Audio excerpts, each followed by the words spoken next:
Hello दोस्तों, स्वागत है आपका एक और एपिसोड के रिव्यू में।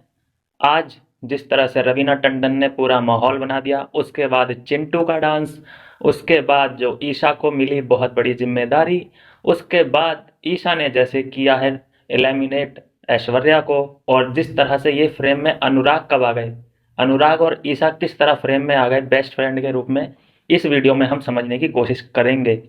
तो दोस्तों, एपिसोड की शुरुआत से ही क्रिसमस का रंग पूरे सेट पे नजर आ रहा था। क्रिसमस ट्री खड़े थे और सलमान खान अपना परफॉर्मेंस देते नजर आए, और रवीना टंडन ने आके जिस तरह से रंग जमाया है, काबिले तारीफ, मजा आ गया देखने में। पूरा जो हाफ था शो का वो मनारा के नाम रहा।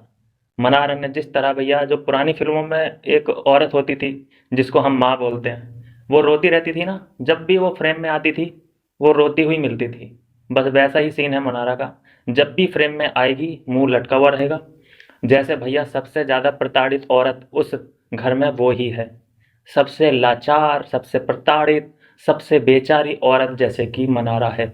इस तरीके का उनका बिहेवियर मुझे समझ में आता नहीं है।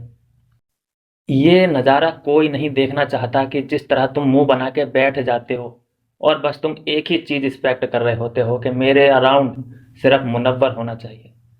तुम्हारे लिए मुनव्वर इतना इंपॉर्टेंट हो चुका है कि तुम्हें कुछ और दिखाई नहीं दे रहा है। पूरा जो इस शो का हाफ था वो मनारा के नाम रहा। उनके आंसू, उनके जितने भी उन्होंने प्रोसेस किया है, जितना भी उन्होंने स्टोरियां बनाई हैं पूरे हफ्ते में, उनको सलमान खान ने उजागर किया। ये बात हम लेट गो कर देते हैं, हमें मनारा की स्टोरी में इंटरेस्ट नहीं है। हम सेकंड हाफ की बात करते हैं। दोस्तों, आप बताइए, ये ईशा और अनुराग, ये कब दोनों फ्रेम में आ गए? ये मैंने कभी सोचा ही नहीं है ये एंगल तो। ये दोनों कब दोस्त बन गए, कब गले मिल रहे हैं? मैंने इनकी कोई कन्वर्सेशन भी ऐसी नहीं सुनी है पूरे हफ्ते में जो कि मुझे ऐसा लगा हो कि ये दोनों दोस्त हैं। यार, ये मानना पड़ेगा, अनुराग का गेम समझ में मुझे नहीं आ रहा है भाई। पहले खानजादी को दोस्ती के लिए इस्तेमाल किया, फिर मनारा को भी किया, फिर उसके सबके सामने पोल पट्टी खोल दी। ईशा यहाँ पे कहीं ना कहीं गलती कर बैठी है। मैं ये नहीं कह रहा हूँ कि गलती ऐश्वर्या को भेज के कर दी है, कोई बात नहीं, वो उनका डिसीजन था भाई, उनको ऐश्वर्या नहीं पसंद थी, ये उनका डिसीजन था, कोई बात नहीं, दैट इज ओके। लेकिन समझ में ये बात नहीं आ रहा है कि उन्होंने अनुराग को बचा के ऐश्वर्या को भेजा। अनुराग को उन्होंने सेव किया एक तरीके से, और जताया कि ये मेरा फ्रेंड है इसलिए मैंने इसको बचाया। ये चीज समझ से बाहर है, समझ से परे है। एक पॉइंट आउट मैं और करना चाहूंगा कि अनुराग का कोई भी मेल फ्रेंड क्यों नहीं बनता है उस घर में। आप बताइए कि कोई मेल फ्रेंड है अनुराग का जो कि बेस्ट फ्रेंड होता है? जिस तरह से लड़कियां भरोसा कर लेती हैं अनुराग पे, उस तरह से मुझे कोई लड़का तो नहीं दिखता है कि भरोसा करता हो अनुराग पे। भाई, किस तरीके का गेम प्लान है यार ये। और वो लगता है मुझे कि दोस्ती लड़कियों से करता ही इसलिए है कि इनको इस्तेमाल किया जा सके, क्योंकि जिन लड़कियों से भैया स्कूटी नहीं चलानी आती है वो गेम क्या चलाएंगी। तो वो अपने फायदे के लिए इस्तेमाल कर रहे हैं बाबू भैया, आई थिंक।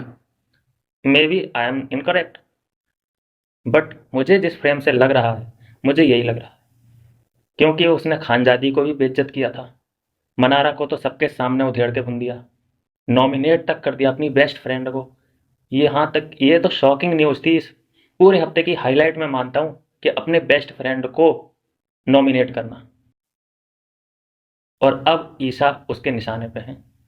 ईशा को गेम समझना पड़ेगा, नहीं तो भैया, बाबू भैया कब पलटी मार देंगे ना। पहले वो सीक्रेट जानेंगे जैसे सबके साथ करते हैं। ईशा के सीक्रेट जानने के बाद और जैसी लड़ाई हुई ईशा के साथ, सब बाहर, सबके सामने। तो ये भैया, ये एंगल मैंने कभी सोचा नहीं था कि ऐसा भी हो सकता है कि अनुराग को बचाने के लिए ईशा ने ऐश्वर्या को टाटा बाय बाय कह दिया। यही तो पूरा भैया, समझ लीजिए सब शॉक्ड हैं इस रूप को देख के। सब, ये एंगल किसी ने भी नहीं सोचा था। खासकर मुनव्वर ये सोच रहा था कि अनुराग को भेजना चाहिए, क्योंकि इन दोनों का कहीं ना कहीं 36 का आंकड़ा चलता है बाहर से ही। पसंद नहीं करते हैं एक दूसरे को, अच्छी बात है भाई, राइवलरी होनी चाहिए।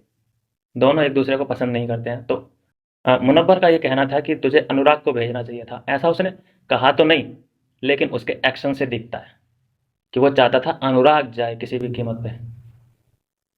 और फिर बाकी सब लोगों ने भी समर्थन किया ईशा का।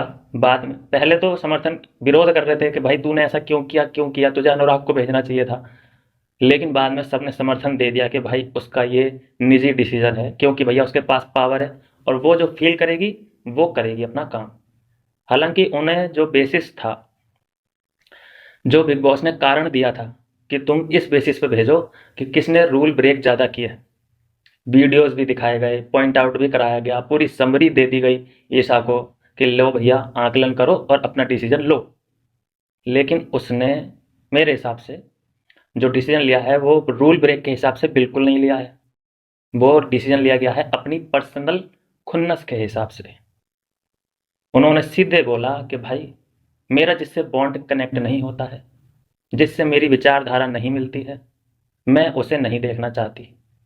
हालांकि वो ये भी ऑप्शन था कि वो नहीं लेती डिसीजन कि भाई मेरे को समझ में नहीं आ रहा है सर, मुझसे नहीं होगा।